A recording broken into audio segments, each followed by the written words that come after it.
You said earlier there's a cap toward world population. I think you mentioned it was at 9 billion About 9 or 10 people. billion. Okay, There, we how? haven't fully agreed on when this will happen or the total number that will top out at.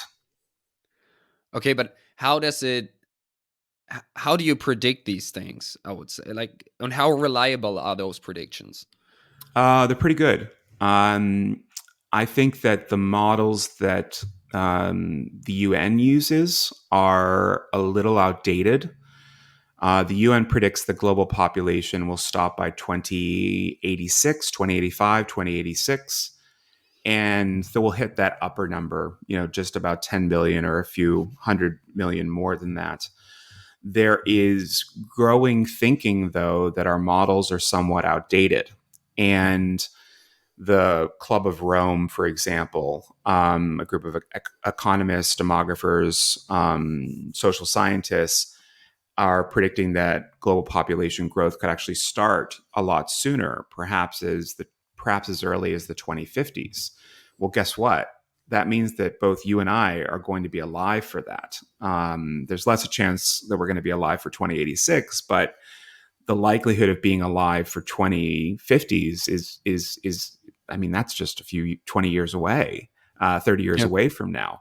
So yeah, will we see that? Probably. But what does it all mean? We don't know.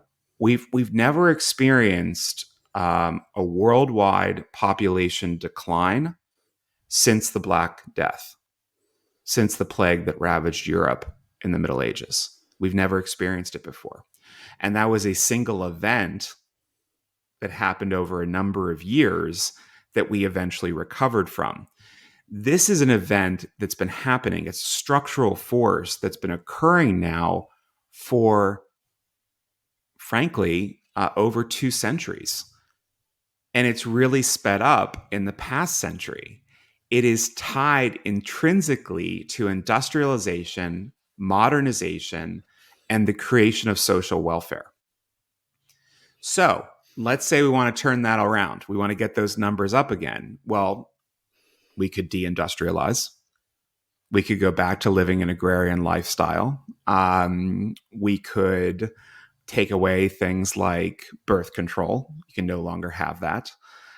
There are things that we could do, but they seem really draconian and backwards. Like, are we willing to give up modernity in order to grow the population again? My answer is no. If there's a cap to human population, wherever that might be, is there still an overpopulation problem? Well, it depends on who you ask. I think if you ask an environmentalist, they would say that we've been overpopulated for years. Mm. I think if you would ask a zoologist, they would say the same thing. There are too many humans on the planet against other species. I think if you would ask an infectious disease expert, do you think there are too many people here? They would say absolutely. And they would point to the fact that we keep pushing into areas that were occupied by other creatures that are carrying diseases that then can transmit eventually to humans.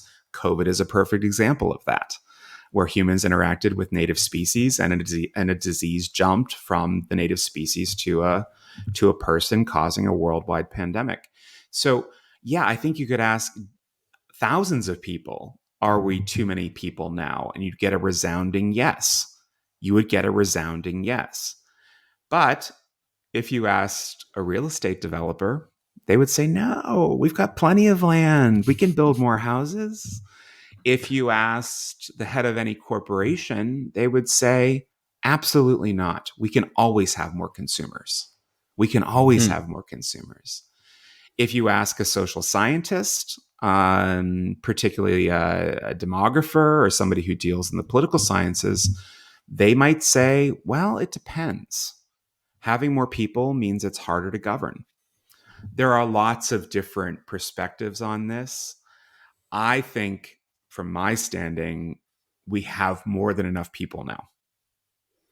The question is, do we get to a period of stable growth or even stable degrowth versus this exponential growth rate that we had in the 20th century, which was really a disruptive period of time, and get to a more even playing field for population growth. And here's why I say this.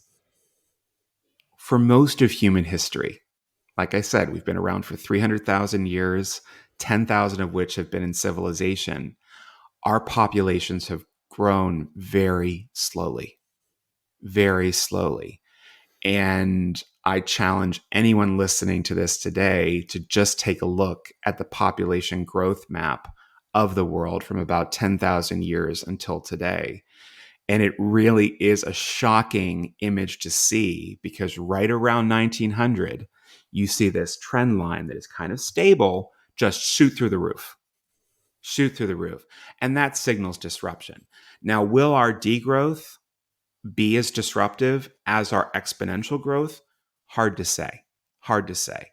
But, and I probably won't be around for it, and I'm not quite sure you will either. But it is something to consider. It is something to ponder for future generations.